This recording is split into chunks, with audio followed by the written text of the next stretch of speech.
Girl saves leopard from thirst. When she brings it back, shocking thing happened. The leopard lay motionless beside what had once been the Mara River. Her spotted coat pressed against the cracked earth where water should have flowed, but now only dust remained.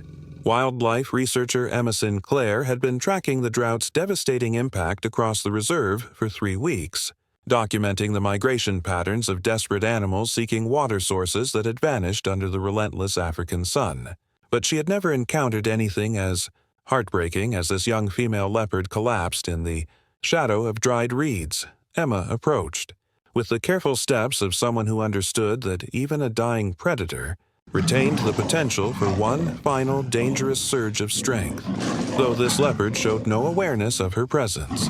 The great cat's breathing was so shallow it barely lifted her ribcage, each inhalation seeming to require conscious effort rather than the automatic rhythm that should have sustained such a magnificent creature. Her golden coat, which should have gleamed like burnished copper in the morning light, had dulled to the color of old brass, matted with dust and the evidence of days spent searching for water that no longer existed. The researcher's trained eyes catalogued the signs of severe dehydration that painted an increasingly grim picture of the leopard's condition. Her normally bright amber eyes had sunk deep into their sockets, surrounded by the dark hollows that marked advanced water loss. The pink of her gums had faded to an alarming pale gray, and when Emma gently lifted the cat's lip to check, the tissue felt dry as parchment against her finger. Most telling was the way the leopard's normally sleek sides had drawn inward, creating sharp angles where smooth muscle should have curved gracefully beneath her spotted hide. This drought had been the worst in living memory, transforming the usually lush Masai Mara into a landscape of death and desperate migration. Emma had documented the mass movement of wildebeest toward distant water sources, had recorded the increasing aggression among competing species forced to share dwindling resources. But she had also witnessed the quiet tragedies, the animals who simply ran out of strength before finding what they needed to survive. This leopard appeared to be another casualty of the climate crisis that was reshaping the entire ecosystem. The morning heat was already beginning its daily assault, promising temperatures that would reach well over 40 degrees Celsius by midday. Emma understood that without immediate intervention, this beautiful predator would not survive to see another sunset. The leopard's current position offered no protection from the sun, and her weakened condition meant she lacked the strength to seek shade, even if she possessed the awareness to recognize her need for it. Emma knelt beside the dying cat, close enough to see the individual whiskers on her small muzzle and the way her nostrils barely fluttered with each labored breath. The decision to intervene came not from any expectation of success, but from the deeper understanding that no creature should face death alone, especially when human activity had contributed to the environmental conditions that had brought this magnificent predator to the edge of extinction. "Hold on, beautiful girl," Emma whispered, her voice barely audible in the vast silence of the drought-stricken landscape. The leopard's ear twitched slightly at the sound, the first sign of awareness she had shown since Emma's arrival.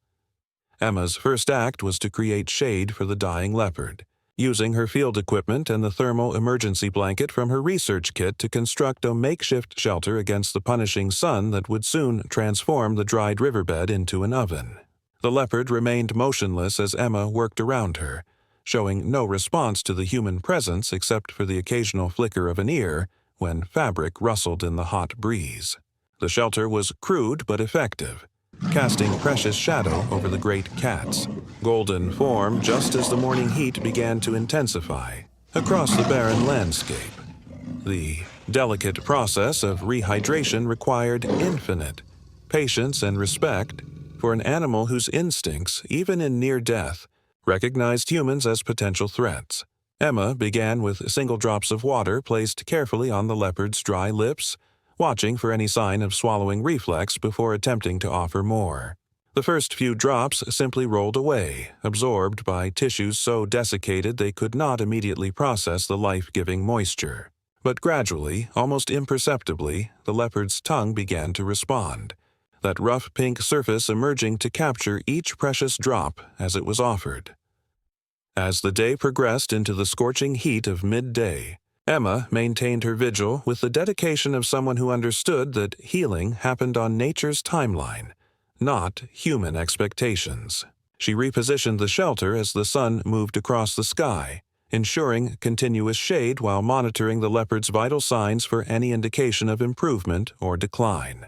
The great cat's breathing remained shallow but began to show subtle signs of stabilization, no longer carrying the desperate edge that had marked her earlier struggle for survival. The first real breakthrough came as afternoon shadows began to lengthen across the drought-stricken landscape. The leopard's eyes opened fully for the first time since Emma's arrival, those amber orbs focusing with growing clarity on the human face that had been her constant companion through the long, hot day. There was no fear in that gaze, only a weary assessment that seemed to recognize Emma as ally rather than threat. A profound shift in perception that marked the beginning of trust between two very different species, united by the fundamental struggle for survival. Emma's water offerings graduated from drops to small sips as the leopard's swallowing reflex strengthened and her body began to respond to the slow rehydration process. Each successful intake was a small victory, marked by the subtle improvement in the cat's alertness and the gradual return of moisture to her gums and nose. The researcher found herself moving in harmony with the leopard's needs, offering water when those amber eyes met hers with what seemed like request, providing gentle shade adjustments as the animal shifted position for the first time in hours. Through the long afternoon and into the cooling evening, an unspoken communication developed between them, built on small gestures and patient observation. The leopard's ears began to track sounds in her environment, the distant call of a ground hornbill, the rustle of dried grass in the evening breeze, indicating that her awareness was expanding beyond the immediate fight for survival.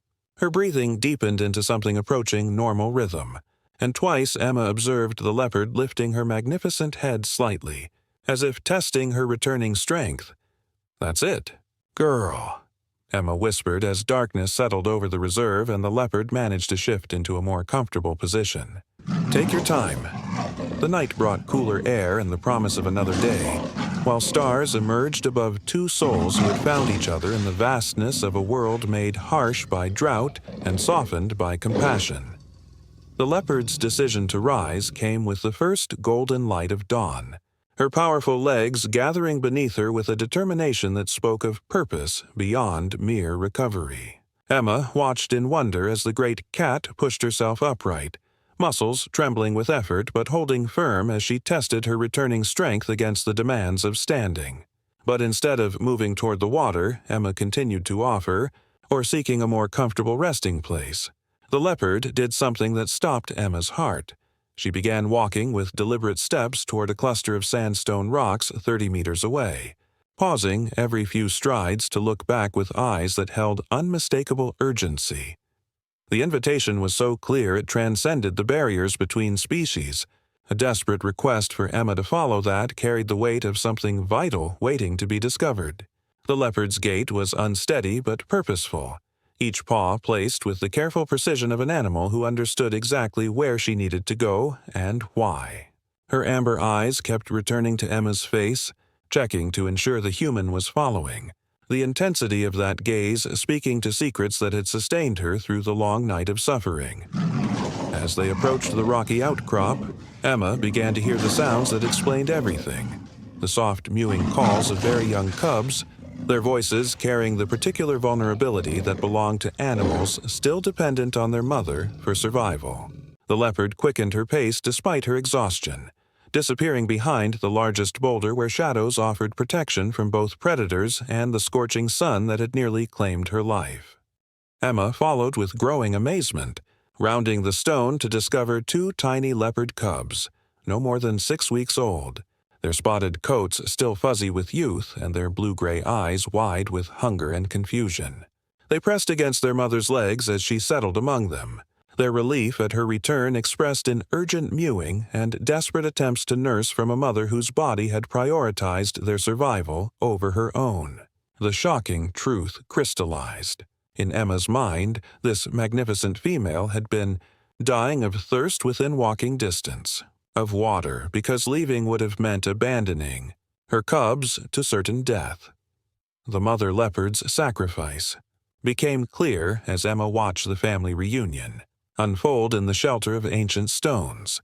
She had endured days without adequate water, had pushed her body to the very edge of survival, all to remain within protective distance of cubs too young to follow her to distant water sources.